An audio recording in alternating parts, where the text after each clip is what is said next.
Hey, what's up guys? How's it going? Ghost Bear Games here. Hope you all are doing well and having an awesome day today. Today we are finally going to be getting into some wilderness cards. I've been spending like the past, 2 months going through eBay and different websites, just looking at all the different cards and trying to get some ideas for like future decks, modifications I want to make to past decks, cards that I want to break down, and there are just so many awesome like new cards that are coming out. And I felt like I couldn't possibly, cover all of them on my channel just with the amount of time that I have. So I figured that what I'm going to do is just pick some of my favorites from different types and break them down into like ways that either I think they'll fit into like past decks, future decks, just those kinds of things. That way I'm not like covering every single card, including ones that, nobody's probably ever going to use. The first type that I thought we would get into is Cosmic. Aside from Frost, Cosmic was one of my favorite underdog types to play when I first started playing MetaZoo. While not particularly competitive, you have cards like Fresno Nightcrawlers and Moon Eye People that could basically hold their own on the battlefield, when paired up against another type that could make up for their weaknesses. But once, Nightfall arrived, however, us Cosmic players no longer needed to depend on those other types to make up for our weaknesses. And that's because we got introduced removal cards like Abduction, and we also got a really awesome tribal theme deck called Reptoid Ruler, which is just packed full of all these awesome Cosmic cards that essentially build a foundation that's perfect for the two cards we're going to be talking about today.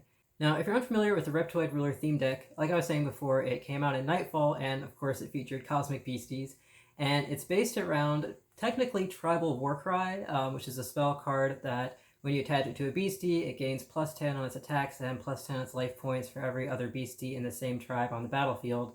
Now, I say technically it's based around that because you have cards in there like Kinderhook Blob and Arrow Rods, which are the main like foundation for the deck.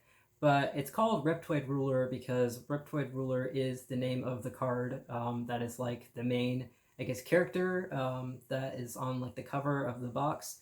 Although I personally don't really feel like he is necessary for the deck because I think he's like around 4 aura, and the deck uses a go wide approach where you want really cheap beasties, which is what like Air Rods and Kinderhook are because they're like 1 aura. So he's a little bit clunky, but he does work in the fact that he does have kind of a tribal boost effect as one of his powers, and he also has a power that lets you like basically take control of your opponent's beastie and use it against them or keep that beastie from attacking. So it's a pretty fun deck to get going, and if you're a collector, there's an alternate art Flatwoods monster, which is really neat.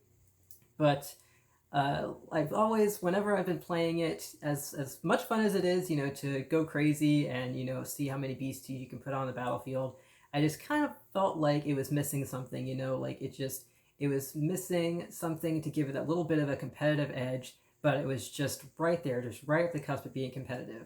And so once I was going through Wilderness and looking through at the different Cosmic cards and ways that I could, kind of beef that deck up, basically the moment that I saw the cards Atmospheric Jellyfish and Lizard People, I was like, holy, these are perfect.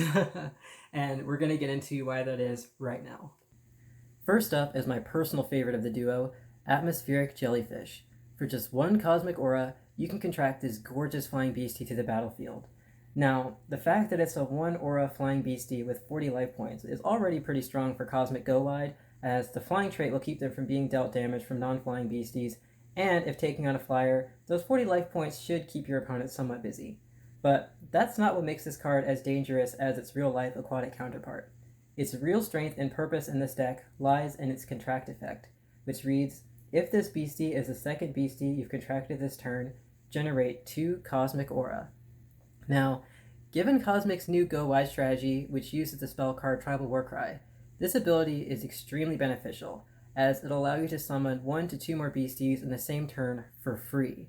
If you already have a beastie on the field powered up with Tribal Warcry, you can easily then cast Atmospheric Jellyfish to supercharge its attack by flooding the board with beasties using just 3 aura if you have a hand stocked already with cheap beasties.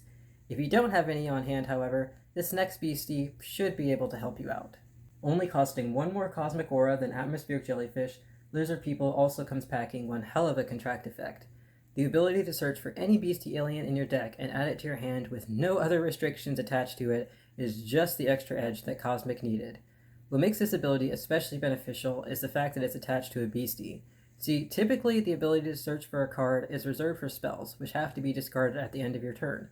Not only that, but they also typically prevent you from summoning the beastie you tiered for until your next turn.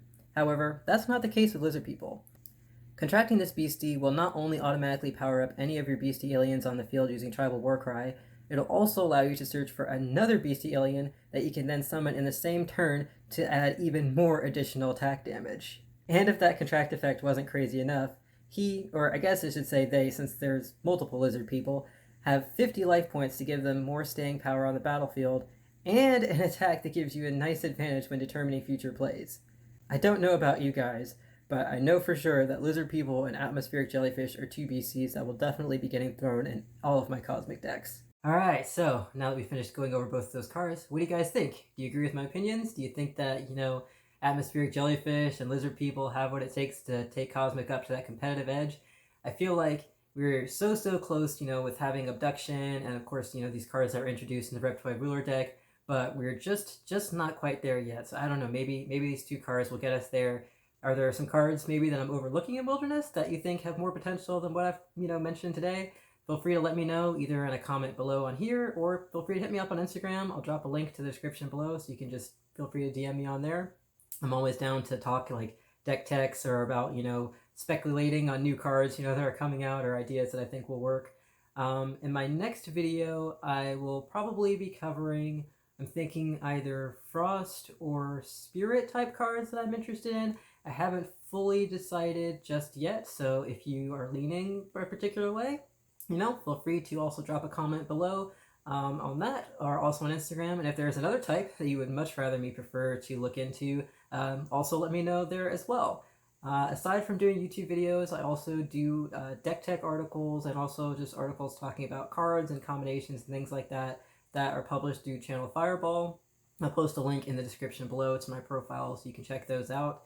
I typically don't post notifications on YouTube about those. I don't even know if I can at my level, but I do on my Instagram, which like I said, I'll post a link to that below. So if you're interested in that kind of stuff, just hit me up or follow me on there, and you'll get notified whenever those articles get published.